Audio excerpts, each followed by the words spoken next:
Hey, Brett. Hey, Neil, how are you? Oh, I'm a little under the weather today. Yeah, that's what it sounds like. Yeah. Hello. Hey, Kim. Hi, Kim. Long time no see. How are you? Good. How are you guys? Doing okay. Your hair's getting longer.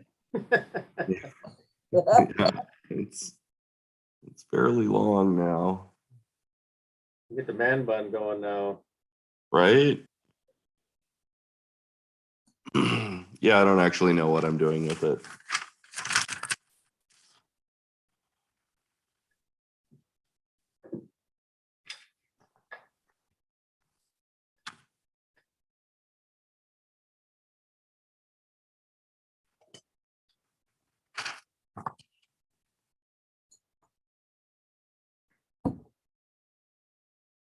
Is Paul coming? I hadn't heard that he wasn't.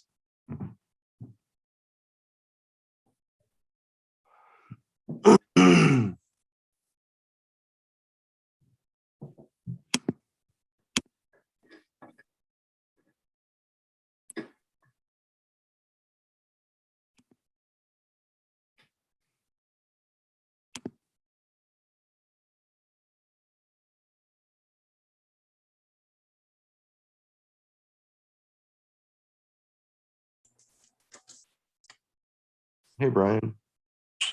Hello, everyone. Brian?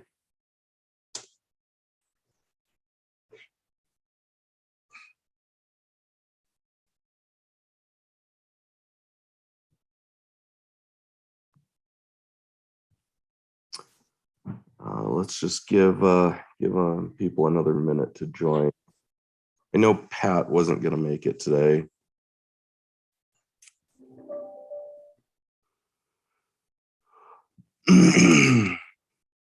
Sounded like Ashley wasn't going to make it either. The other board member. Ashley. Yeah. Oh, that's right. I did see that.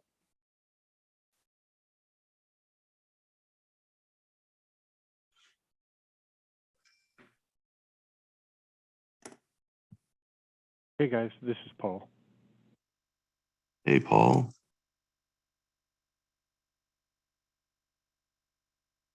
I'm at my desktop and I don't have a camera.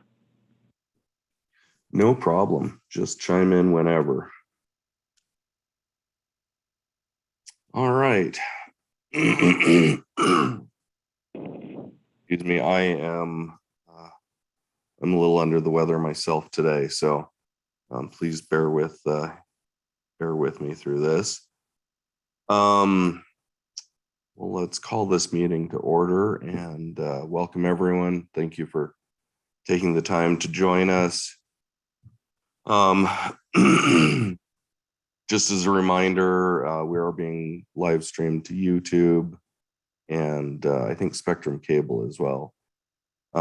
You can call in if you're not going to join us on the webinar. Press *9 to raise your hand and *6 to unmute yourself when we call on you. Let's see. Also, I'm here, Neil. Kim, I saw you're here. Paul is on the line. I know Pat was not able to make it today, and Ashley, I don't believe, is able to join us as well. Did I miss anyone? All right. Did everyone have a chance to look at last month's meeting minutes? Let's see, that was the meeting I wasn't able to attend. I think, Paul, you led that meeting, correct? Yes. Thank you for doing that. One correction. Have any from last month's minutes?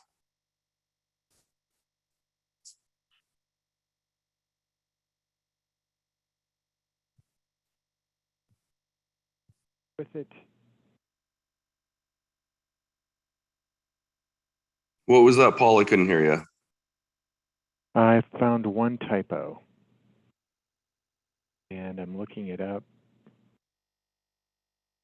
It is on page 2, top of the sheet, sentence beating spreadsheet that shows the cemetery was ended. Move the word was.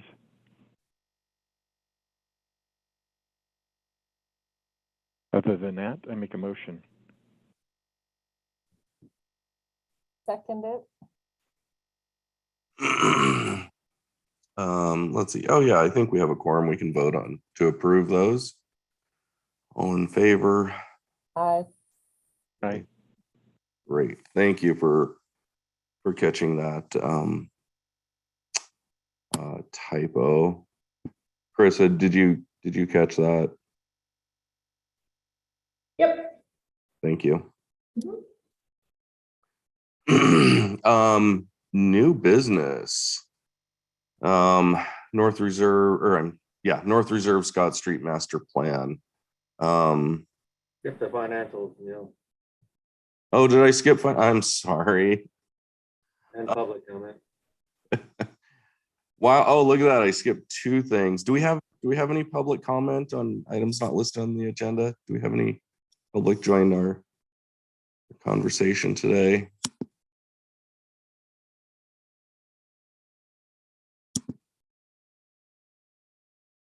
All right. Well, then we will move on to the other item I tried to skip there.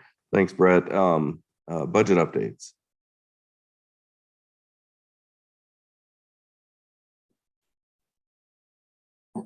Our expenditures, so if you've had a chance to look through them, I guess, or if there are any questions.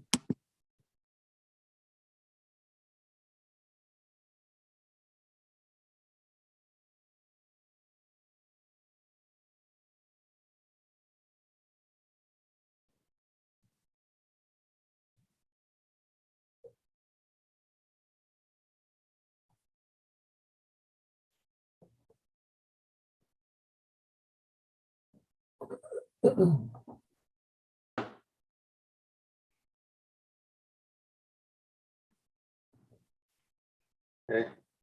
Okay to move on to revenue?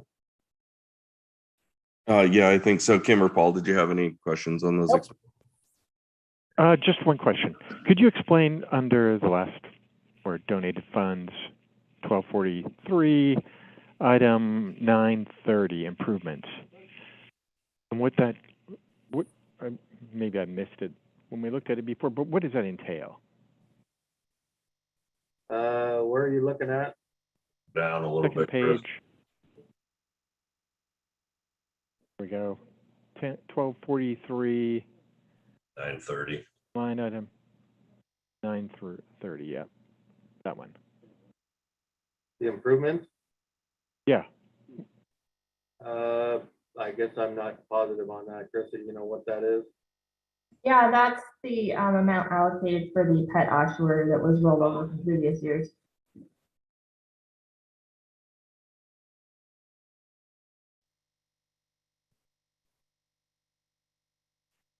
Thank you.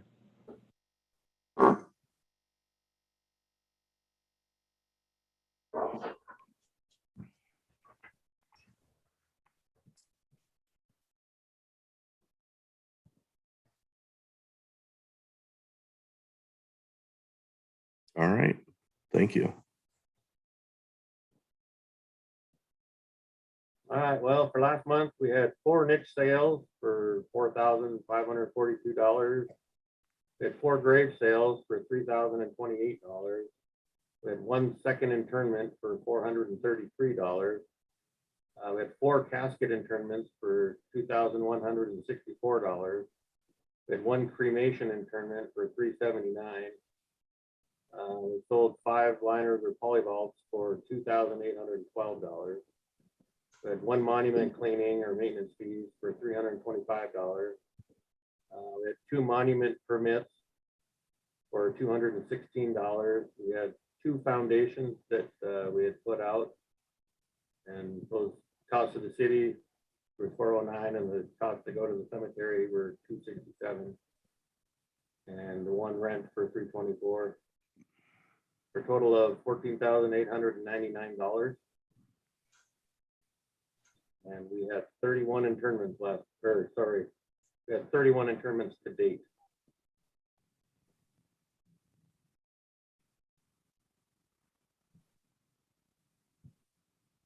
So those numbers are up. We're almost halfway to our fiscal year of last year on internments.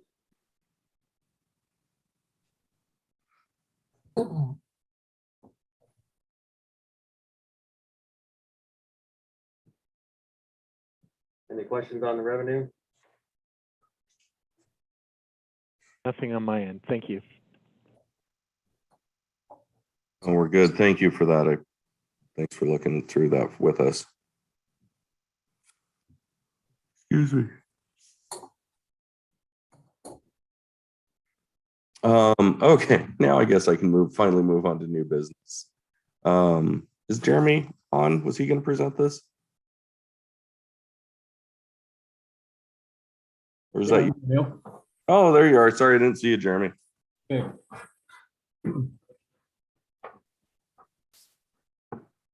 So we're kind of informally working through an update to the North Reserve Scott Street Master Plan, and we have a concept that's been proposed, and we're seeking input from the public and other affected stakeholders. So I thought this would be a good item for the board to look at. And I have a little background, if I could maybe share my screen.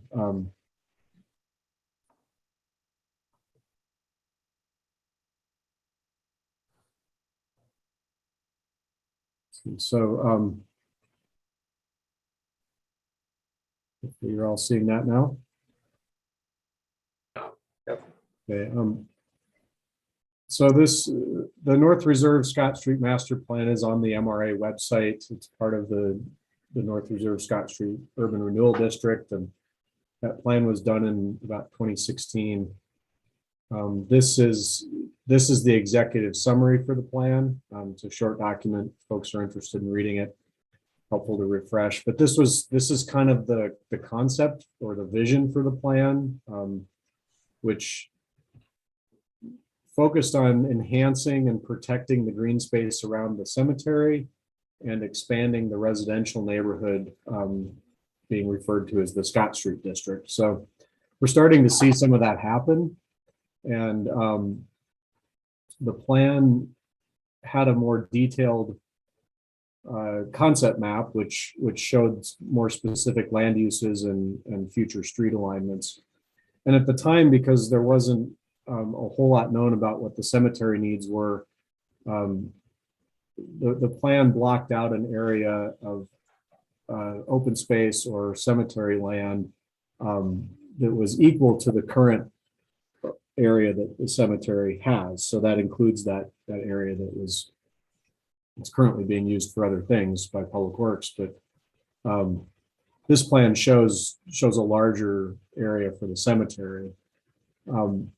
In doing our strategic plan, this was the recommendation, was to divest of that excess land, continue to preserve this parcel of land for cemetery development, and also create this buffer along the edge. So the updates that are being proposed, and I've been involved in helping define these, is to really follow what the cemetery strategic plan shows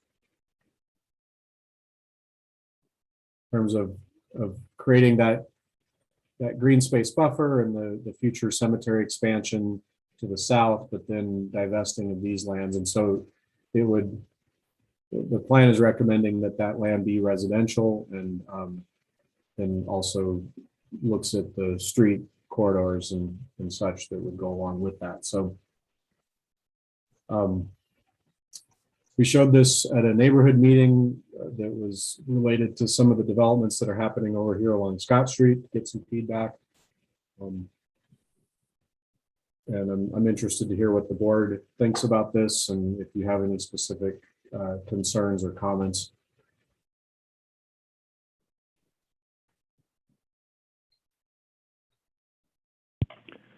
So I'll jump in. This is Paul. Just in terms of the space in yellow, just north of Cemetery Road and where it says future cemetery expansion open space. If you could point to that. Yeah, that kind of gold space there with the black flecks on it.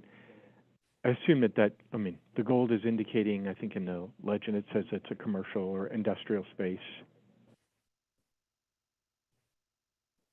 Yeah, so this is the current Hunton precast concrete property. So this plan is not really suggesting, I guess it's suggesting that that could eventually become residential use. It would currently be more of an industrial use. And then it also reflects trying to get a better entrance to the cemetery here. It's not drawn real well, but you can see that there's an effort to show some additional green space along this edge, should we be able to acquire that or do some sort of a land swap to make that happen. And is there a reason we're not taking that area there that is proposed as residential? That we're not taking it how? Yeah, just in terms of the strategic plan, I thought the idea was to take that to work with Hunton or, some future land swap that could incorporate that corner, because that really is the intersection that introduces the cemetery, certainly in that new Turner Street development. Yeah, I think that's a good question. So the strategic plan didn't really address this parcel that Hunton is on. But is there an opportunity to do something different there? We don't currently control that property, so we would have to acquire it or trade for it.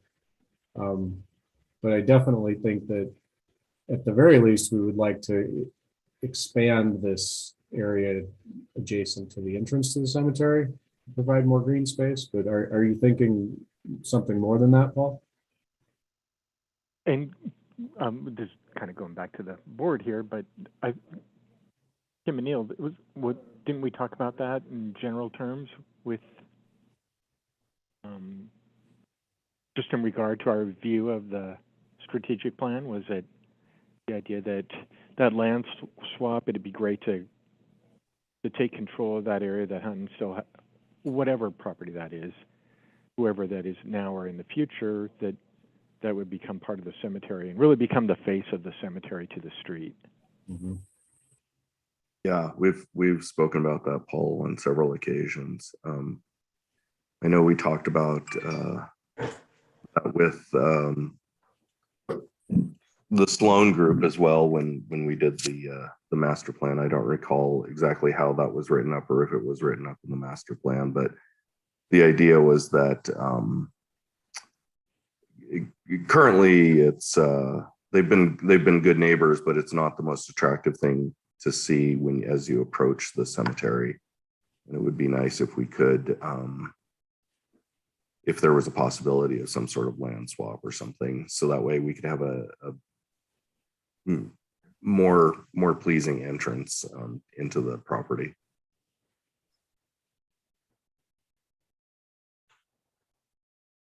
So that yellow space that by the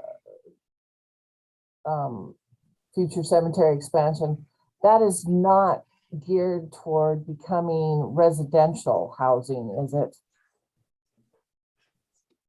That's what this plan update is suggesting, is the yellow is residential use. Yeah, I'd be totally against it. I don't like that thought at all.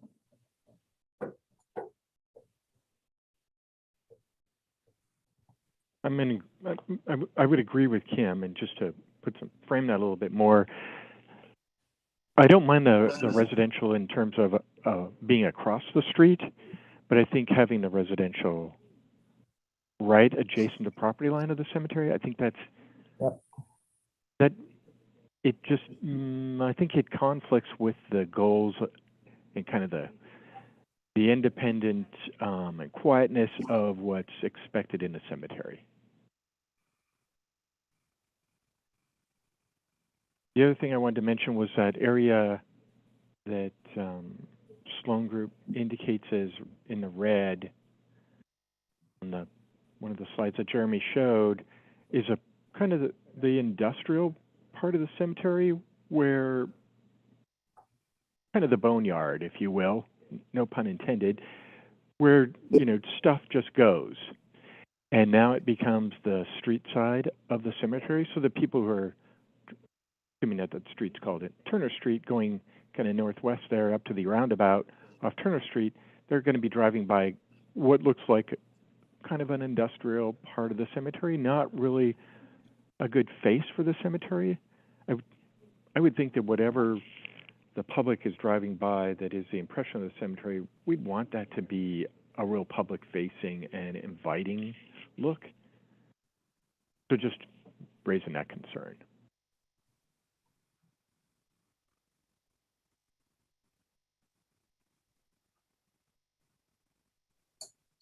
Taking some notes. And Jeremy, maybe this is an opportunity to, in terms of the whole master plan of the cemetery, as we move from the strategic plan forward, but maybe this is an opportunity to rethink the entrance to the cemetery based on that new Turner Street access, or something that really refocuses. Well, I don't like the idea of changing the historic cemetery, and Elizabeth might have some thoughts here too, but maybe there is an opportunity to refocus that entry rather not from Railroad, but from the new or future Turner Street. I was wondering the same thing, Paul.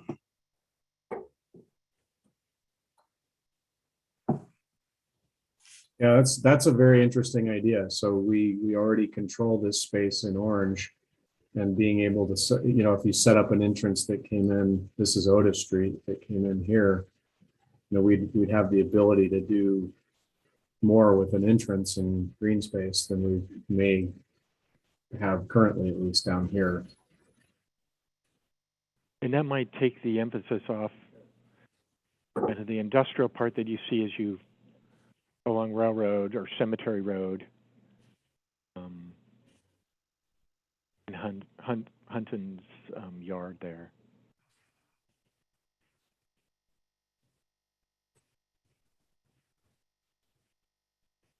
Can I go back to the question about Hunton and this, what we're showing is yellow here? Is there, assuming that it stays in private use, is there a different use that's more, you think is more compatible? Is an industrial use better than a residential use there? Yes. Okay. I just don't like being surrounded by residential. It's because you have people coming and going, and depending on how they take care of the property. I mean, we know what the industrial is, and the industrial can get bad too, but what's there now has been there, and I just, it's one thing having the residential on one end of the cemetery, but not to have it start surrounding the cemetery. I just don't like that.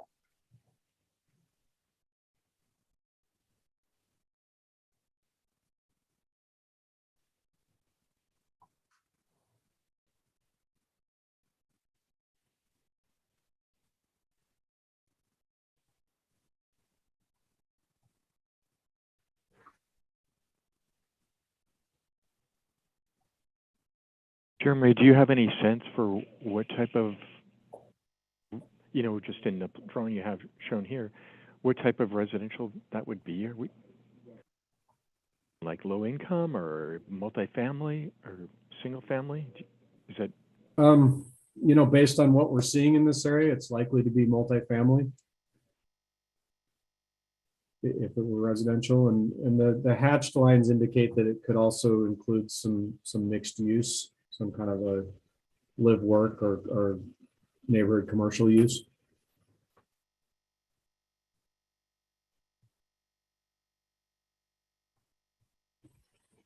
Yeah, I guess I would echo Kim's comments in terms of, like, my preferred option would be that corner is part of the land swap and captured by the cemetery. That'd be my first option. Second option would be that it remain industrial in some way, in hopes that in the future the cemetery could capture that piece of property. And the least favorable option would be residential of any type.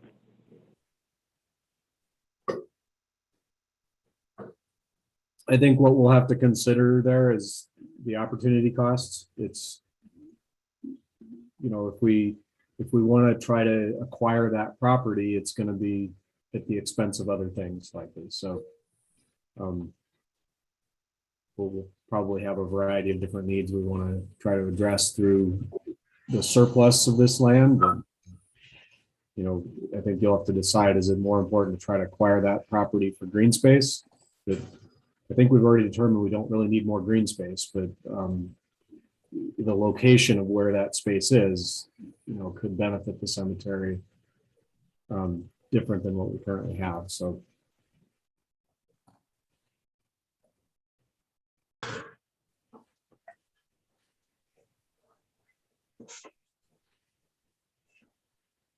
Brett, I was wondering if you had any thoughts or comments on this as well. Not really, I guess. I just kind of taken in everything you guys said. They're all great ideas. I'm not a big fan of the residential idea either. And some of like the entrance Jeremy was talking about coming around on Otis Street. That would be the entrance to the cemetery then? Is that what you're saying, Jeremy? Possibly. yeah, I mean, that's what I understood Paul was suggesting, is that we could think about reconfiguring the entrance to the cemetery to come in on Otis. So I'd be curious to hear from Elizabeth on this, if that's something that might affect the historic designation. Yeah, I think if you were gonna do that, I would probably advise that it be a secondary entrance. No. I'm not sure that I even like the entrance from that side, because that's just inviting. I mean, it's nice when people can go into the cemetery for the purpose of visiting loved ones and that, and we have people that walk their dogs and just do their biking or walking, and that's fine. But I just feel that putting an entrance on the side of the residential area is just inviting problems to come in, and that the entrance should remain off a railroad or cemetery road, excuse me.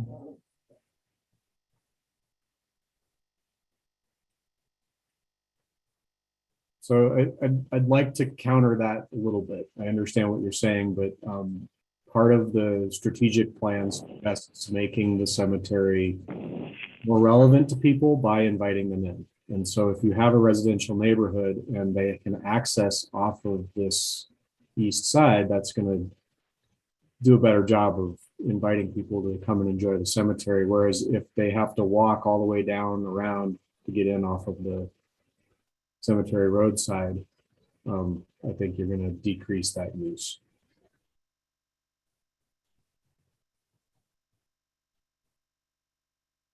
It's to me, the cemetery would start to become a playground for the kids out of the residential area, and that's not what I look at a cemetery for.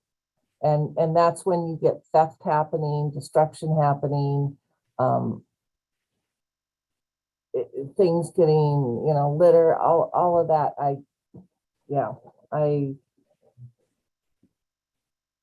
That's just my thoughts. Jeremy, could you kind of explain how you, like in this plan, what the vision is for Turner Street, what that street would kind of look like?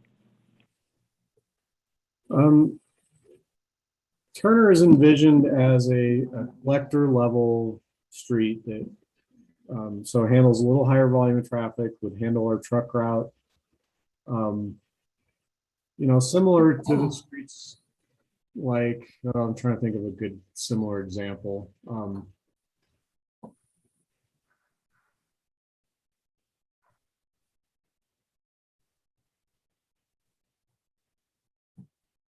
I'm drawing a blank here on a really great example. Other collector streets in Missoula are streets like Beckwith or Bancroft or, help me out, Brian, if you can name a couple. Well, I would imagine that the majority of the northbound traffic on Scott Street will now be traveling on Turner. So imagine Scott wrapping around to Turner heading to that roundabout. Yep, that's a really good way to think about it. Is it's basically Scott Street being rerouted Yeah. from its current alignment that follows Scott Street and then Shakespeare over to Turner.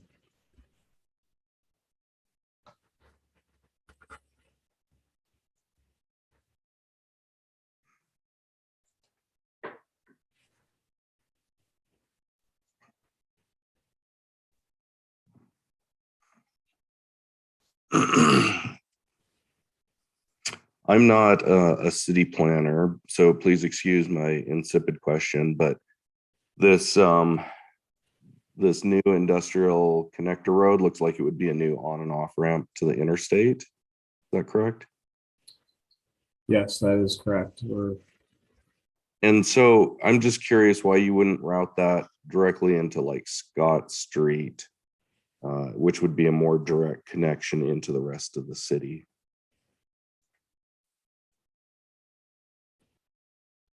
To route this from the interchange over to Scott Street. Right. Yeah, that is really the purpose of Turner. Is one of the goals of the master plan was to try to remove the truck traffic from the neighborhood by providing a new route that kind of goes around to the south of the residential neighborhood. So I would expect to see trucks on Turner and on this new industrial road when that gets built, and having the interchange takes a lot of the trucks out of the neighborhood, the north side neighborhood and the west side neighborhood. Currently, their only way to get over here is to go across the Scott Street Bridge and use Turner through the neighborhood. So, assuming that this area continues to be industrial, we want to find another way for those trucks to get on and off the interstate without having to go through the neighborhoods. Gotcha. That's interesting.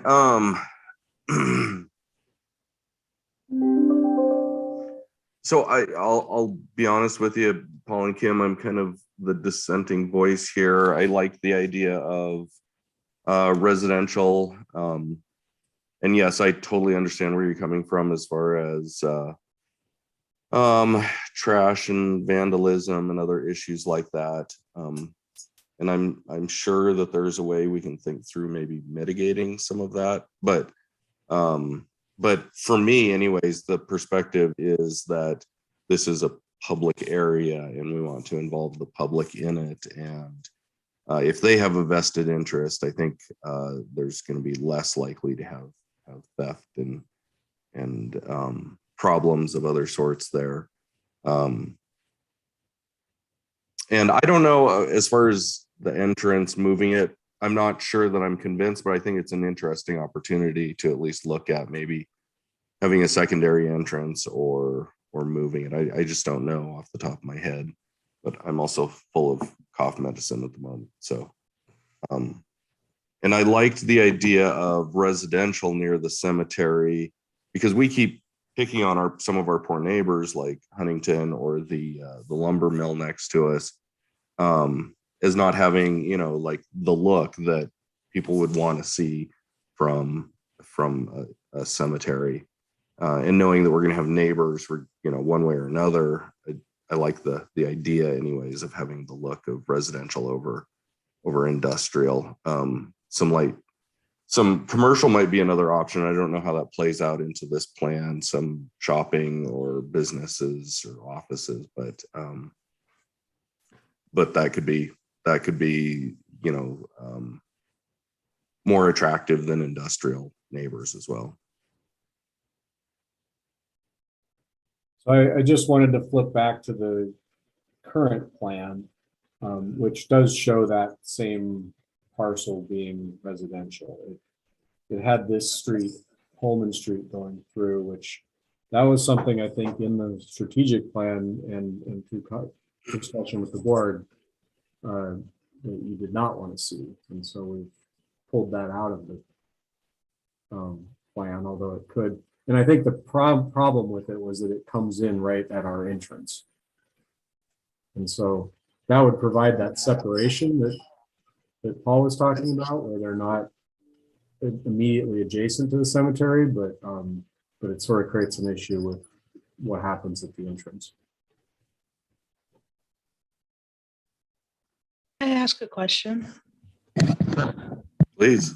If we're gonna be really directing a lot of traffic around the cemetery, like on Turner Street there, are there any plans to do anything to protect the cemetery from the inevitable accident that brings a vehicle off the road, potentially into the cemetery?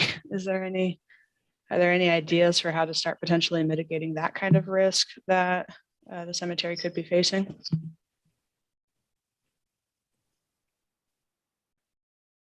So I think that, what the strategic plan recommended is this buffer, and whether that's used for our maintenance space or whether it's used as green space, it does provide a buffer. And the proposed updated plan, you can see that same space is reflected there. So I don't know what the scale of that is, but there would be a depth there that we wouldn't necessarily have to have cemetery use right up against the roadway. Yeah, sorry, my poor eyesight made it hard to see that dotted line. That's quite okay. Worth explaining. So Jeremy, do you just need our thoughts and comments today, or do you need anything else from us in regards to this? Yeah, what I'll do is I'm continuing just to collect feedback on this, and we'll take it back to this will require a public process to amend the plan. So it's just input at this point, and we can make some tweaks to this proposal before we go through the public process. So I guess if the board has a consensus around what you'd like to see in this corner, which seems to be the number one thing we need to talk about.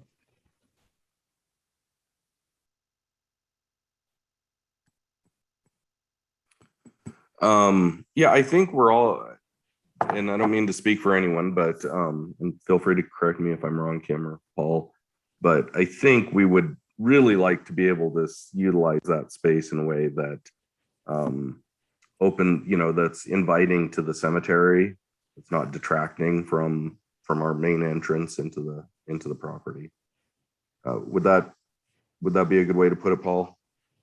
Yeah, I would agree.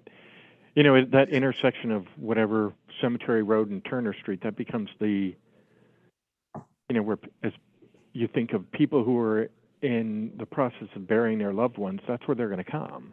And what's the first thing they're going to see there is could be mixed use, whatever. It could be an ice cream place versus having a green space that would be reflective of where they're taking or where they're going to bury their loved one.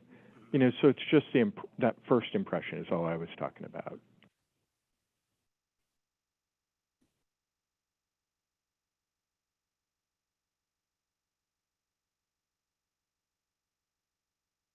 I think we just want to be sensitive to that. If the idea is that, the cemetery is going to be around for a lot longer and we want to encourage people to use it, then both for, as a cemetery and for, quasi recreational purposes, then I think, yeah, having that additional green space there to the grounds.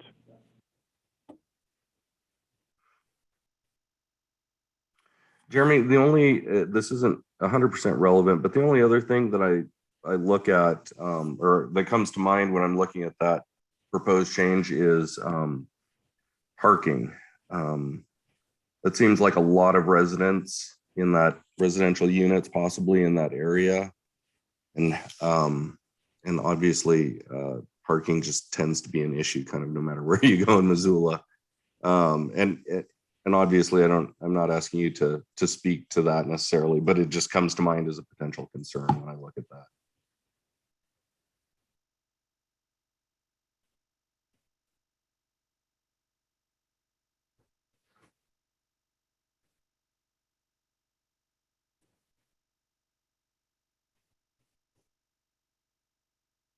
So I think that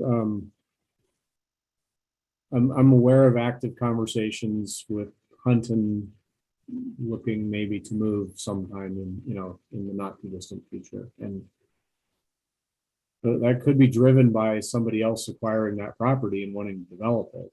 So that's going to be the challenge is do we as the cemetery want to aggressively try to acquire that property and create open space there, create green space? I totally get what Paul's saying. That would be a beautiful corner of the cemetery, but that's a heavy lift.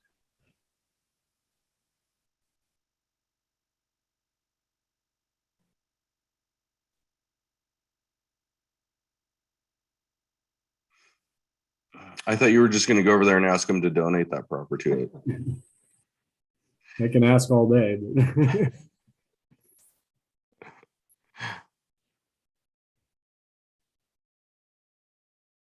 So I'm wondering if. And- Go ahead, Paul. I was going to say, just to be clear, they have been an excellent neighbor Yes. to the cemetery. So, don't want to let them feel like we're trying to force them out or anything. But at the same time, if that property were to become available, the idea of getting the excess land and acquiring that piece of property, I think benefits, at least it seems to me, it would benefit the purpose and the goals of the cemetery.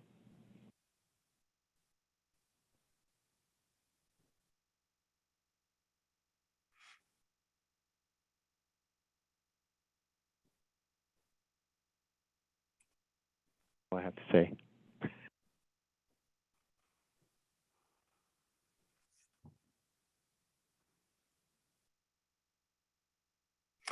Yeah, well, I don't know. Looks like Kim may have stepped away.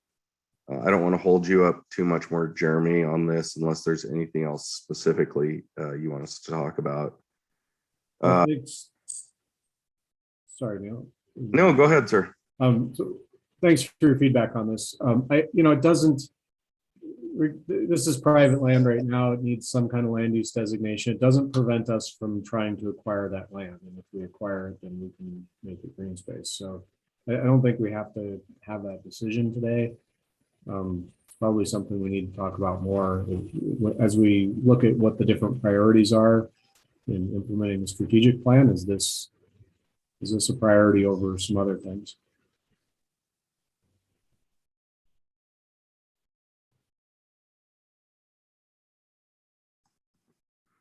No, I'll keep you posted on how this is progressing. Fair enough. Thank you, Jeremy. Appreciate it. Yeah.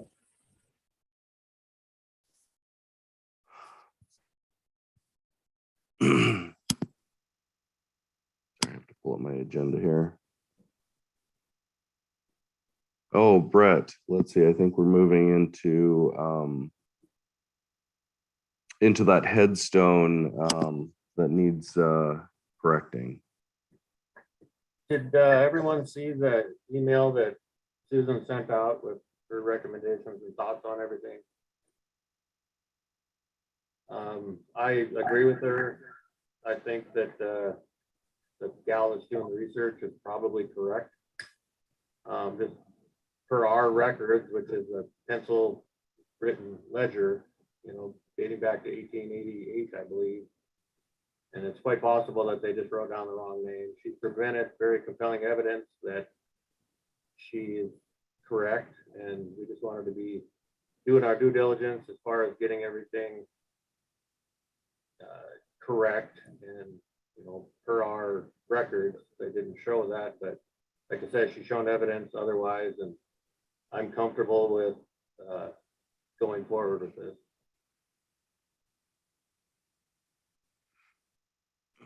Paul or Kim, did you have any thoughts or questions about this?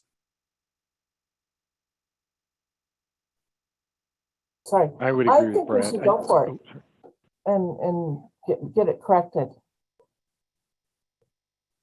And I agree with Brad. I think that the research that was done was pretty thorough, and pretty compelling argument was made to make the correction. I think it should be done. And we did a lot of research on our end as well, and, you know, we basically came up with the same thing that she did as well, so. Let's see. I don't know. Do you need a vote on that from the board? I think it would help, Neil. All right. Well, then we'll vote to make corrections to that headstone. Excuse me. Based on the research that was done and submitted to the cemetery. Can I get a motion on that?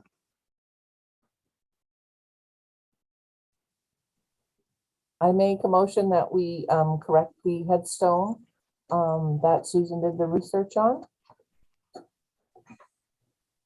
I'll second that. All those in favor? Aye. Aye. And that, please proceed with that. Thank you for doing all the research on your end, Brett and Carissa. Moving along to continuing business. Elizabeth Johnson with the registry is here. The city is here to talk about the registry update. Elizabeth, thanks for taking your time out to join us today. Thank you for having me. Do I have the ability to share screen?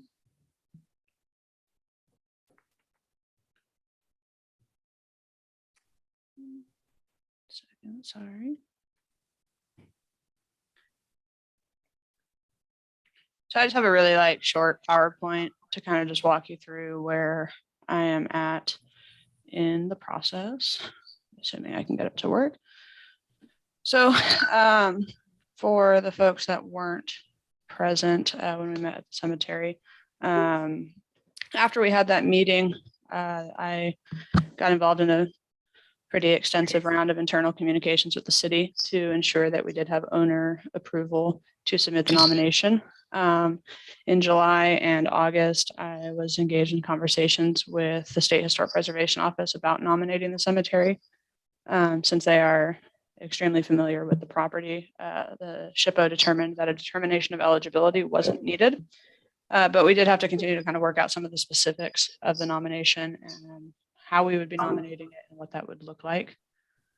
Oh, hang on. I want to go back a slide, just related to what we were just talking about. As you see in this photo, historically, the cemetery has actually had more than one road access into it.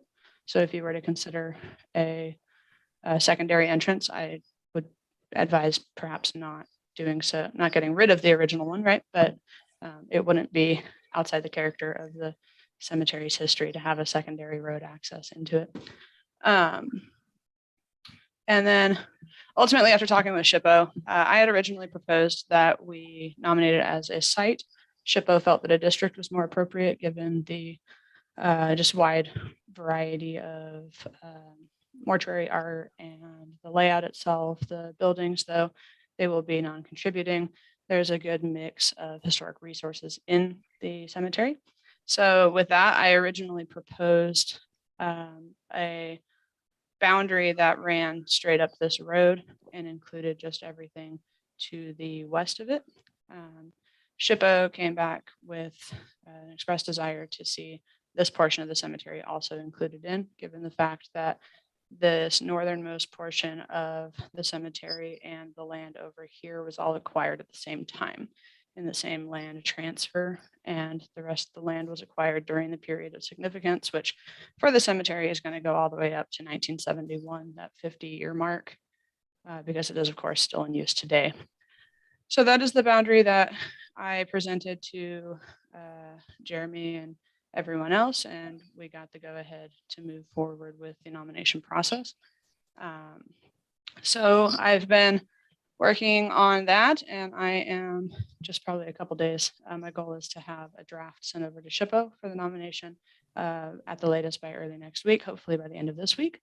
And these are just going to kind of walk you through how I'm presenting the nomination. The cemetery is eligible for listing in the National Register of Historic Places under two criteria. The first one being Criterion A at the local level of significance. It is, of course, very significant with the development, the settlement, development, and growth of Missoula, right? So the railroad arrives, the town's incorporated in the cemetery, land is purchased, all within a very short window of one another.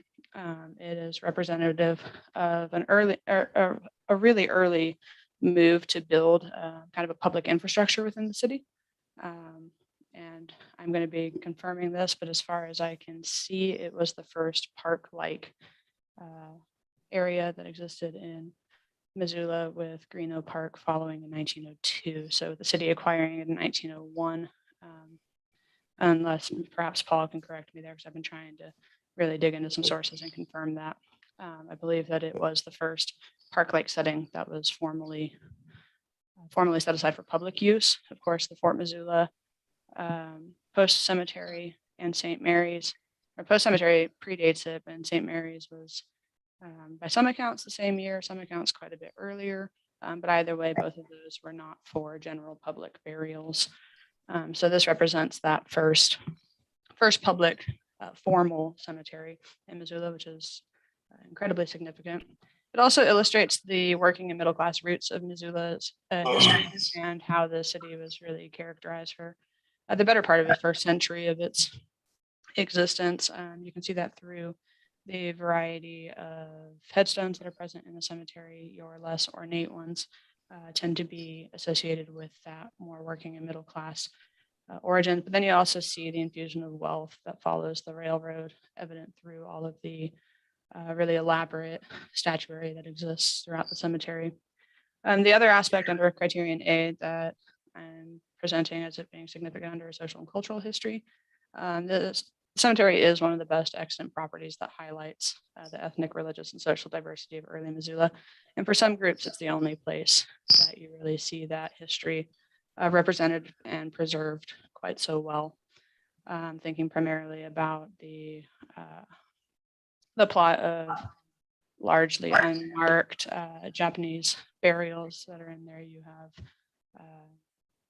an early Jewish section that is in there. And then, of course, you have all of the monuments to different groups, from the Masonic monuments to the to the Women's Relief Corps monument. You have a really wide range of the history presented in the cemetery that you don't see, I will say hopefully yet, you don't see yet elsewhere in the city, really well represented. So that's for Criterion A. That's kind of dealing with the specifics of the cemetery. The second criterion that it's eligible under is Criterion C. This applies at the state level. And it's primarily because of the distinctive characteristics and high artistic value that you see present in the cemetery.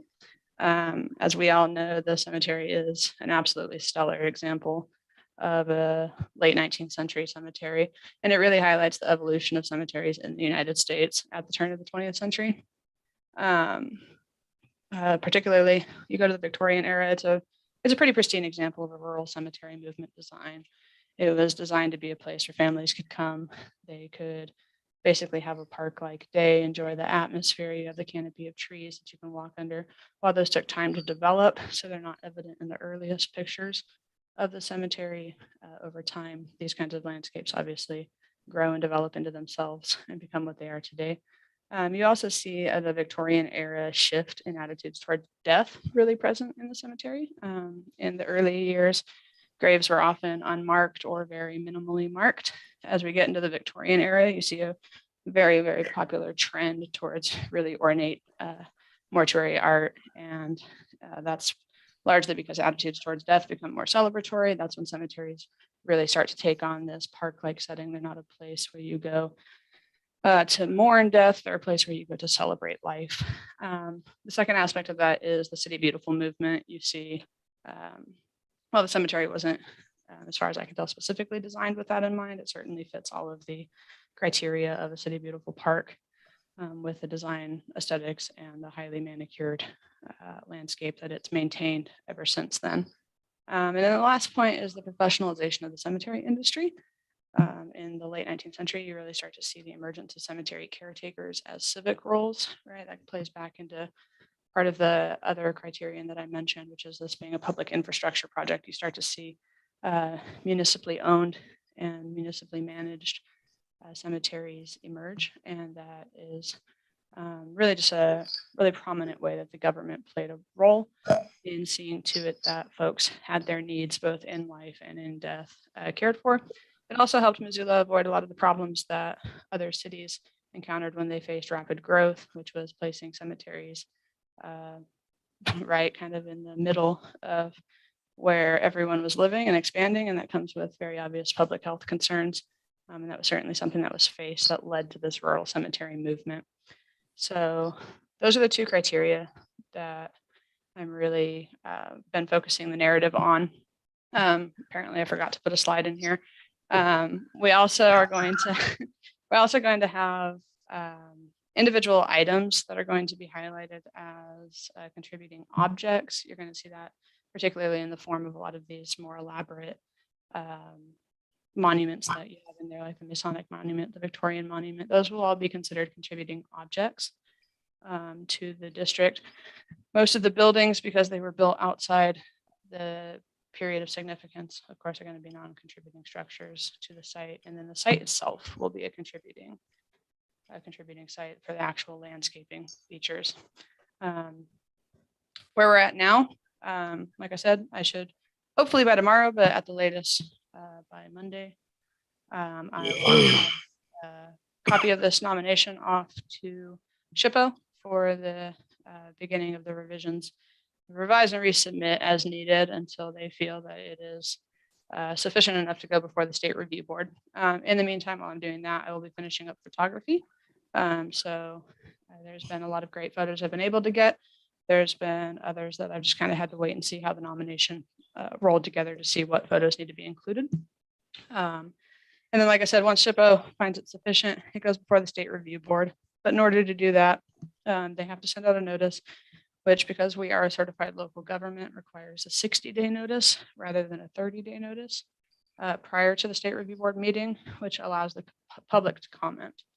And then from there, if it's approved, nomination sent to the keeper of the National Register, and they have 45 days to make a listing decision. So at this point, we are just looking to finish up the first draft, get it off to SHPO, see what their thoughts are. Of course, I'll send it off to anyone who's interested in reading it.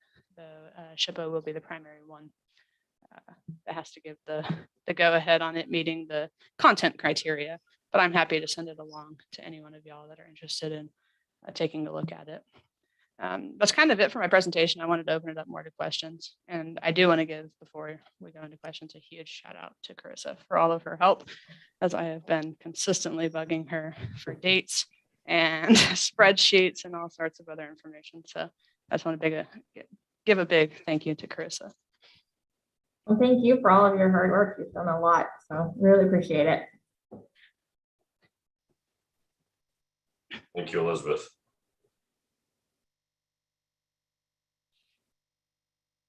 Yeah, this is amazing work. Thank you for all that you put into this.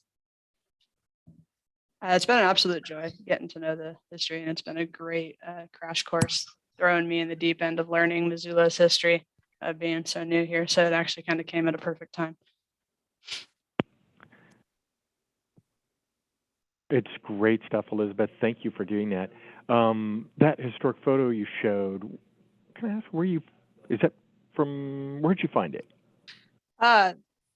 That came from the Mansfield Library. Okay. Yeah, I was trying to find something that demonstrated that the landscape, other than the expansions, hasn't changed over the years. And I want to say this photo is from 1948, but don't quote me on that because I could be getting my files mixed up.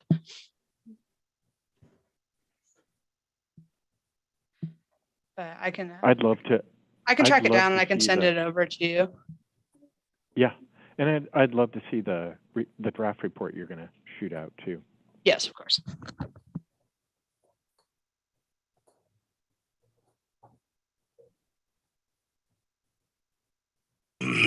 Just to be conscientious of everyone's time, it's 12:58. We do have 2 items left on our agenda. Is it okay if we move on from the registry? Again, thank you for all of your work on that. That really is amazing, and I look forward to reading the full application. Let's see, Katie, sorry, RFQ budget stuff. Did you have an update on that for us? Yep, I'm gonna be real quick. Thanks. So Brett, Chris, and I have been working on 2 things. A limited solicitation for building the metal outbuilding that was approved in the FY22 budget. We've got that document attached here. We do believe it is ready to go out. So Brett will send it out to at least 3 vendors and try to get numbers in, which Brett and I are both very curious on how that much is going to cost us. And then we also have an RFQ for the architect services. Jeremy gave me some really good feedback yesterday, so I think we're going to hold off a little bit, make sure it's like really ready to send out. And then I'd like to bring that one back for our November board meeting. So I'll make sure once we have a good draft, we'll send that out prior to the meeting to all of you for review. Any questions? Okay, thanks for all your work on that and your staff. Yes, definitely. Thank you. That sounds great. Does anyone have any questions on the RFQs? Q, P, whatever they are, quotes. And then escrow funding. Carissa, did you want to talk about that? Yeah, so I'll keep it kind of brief. I just wanted to touch base with the board after that email I sent out and see what your guys' thoughts were on the escrow fund, if you wanted to continue or discontinue pursuing that option, what your guys' thoughts were. So really and correct me if I'm wrong, when I read through it, it seemed like it was going to be a lot of work and there wasn't going to be much benefit or need for that type of service. Did I read that correctly, Carissa? Yeah, that was kind of what we found, and we did chat with some other cemeteries too, and they don't really offer any sort of escrow program. They usually refer people to their funeral homes. Kim or Paul, did you have any thoughts on that?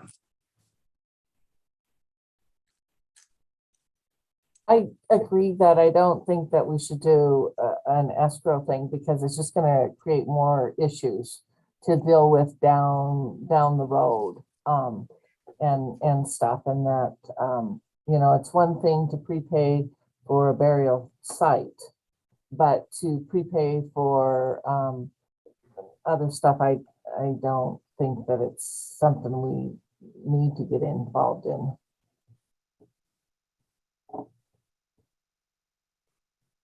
Paul, Yeah, did you? and I totally agree with that, Sam.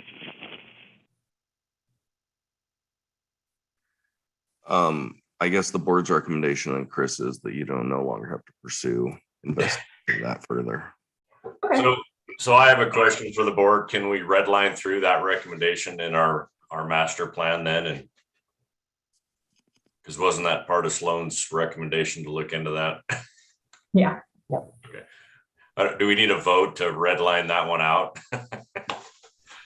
I think we're happy to vote on it if you'd like. I don't know. Is it necessary or I don't know. Well, I think we looked into it, Brian, and I think that's what Good enough. it called for. And I think at this moment in time, the board no longer sees any benefit to the cemetery by proceeding with it. Okay, great. Does that work for you? Yes, thank you. Terrific. Does anyone have any other last thoughts or comments before we adjourn for today? Then I would like to thank everyone for their time. Greatly appreciate everyone's work. This has been a good, busy agenda for today. So thank you to everyone. And we'll go ahead and adjourn today's meeting. Bye. All right, thanks, everyone.